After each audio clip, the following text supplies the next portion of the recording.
The David Clark from the 60s. My response to Isaac and Paul. I'm in receipt of a wonderful friendly video from Paul, and I assume he is Isaac's friend. He must think I'm stupid and as ignorant as to how to speak to people. Or he is thinking he's speaking to a little brother being irritated with him from the way he speaks to me. As simple as that, as he puts it, but it's not as simple as that. When Isaac told his friend Paul, who I didn't know, what I'd said to him about him being not his friend, and for good reason, Isaac went and told his friend apparently what I'd said. In what context I don't know, but it obviously irritated his friend, which I gathered from the video message that they sent me on my Facebook wall, which was unacceptable. Here is the joint message they sent me.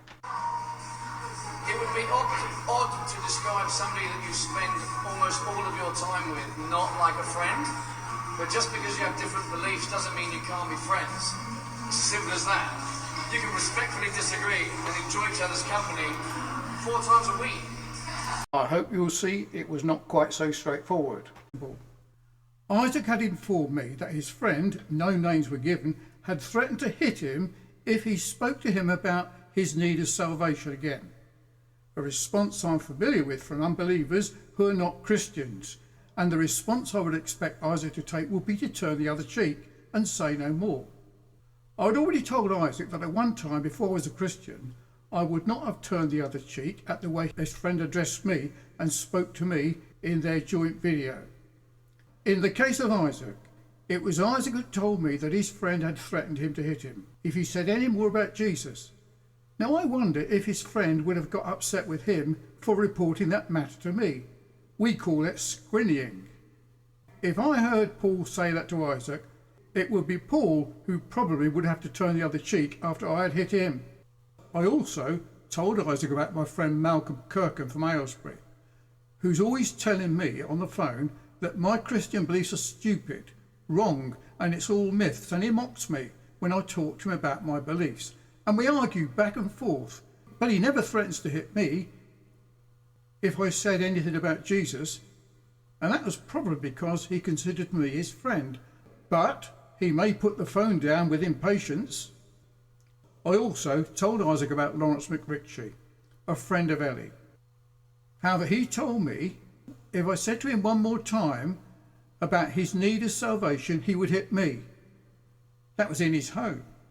That was not very friendly. Is that the action of a friend? I told Isaac that anyone who threatens to hit him because you're showing concern for their eternal soul's good, he's not a friend at all. The reason being, they are thinking of themselves only, not you. First, it is not a friend to threaten to hit you. That was not friendly, despite what he may say, for he would take you to hell if he could. Not that he believes that, I'm sure. But you do.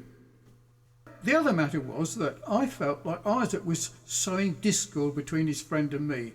A man I didn't know, a man who had posted abuse on my Facebook wall. Now you tell me, what would you think? It is my opinion that he and Isaac do not know their place. I'm Isaac's father, aged 72, and they both are young, impudent men that think they're cool and smart. They're not. Here's a few scriptures for Isaac, and they would both do well to listen and take heed. In the case of Isaac. In Isaac's case, I'm sure he means well, but he's not always correct. He needs to learn not to cast his pearls before swine, for if he does, they're likely to turn and rend him. I argue with him hammer and tong about predestination, and he rejects the Christian teaching of predestination, which teaches that all things come to pass according to the good will of God and according to the eternal decree. Nothing happens in time or in the future other than what God has decreed shall happen, just as this conversation and exchange takes place according to the will of God. I had informed him that my adultery against his mother was according to divine predestination, just as the crucifixion of Jesus was predestined, and at the same time I was held responsible for my sin of adultery just as the apostate Jews were held responsible for crucifying Jesus. Now a passage from Scripture for Isaac. Genesis 9:20-27. Noah had a son called Ham. Ham found his father drunk, lying on his bed in his tent naked.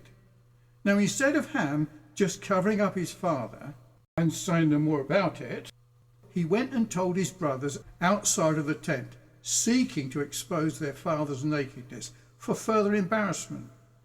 Now I was not drunk when Isaac spoke to me, and I was not naked, as I had nothing to hide from Paul in what I said to Isaac.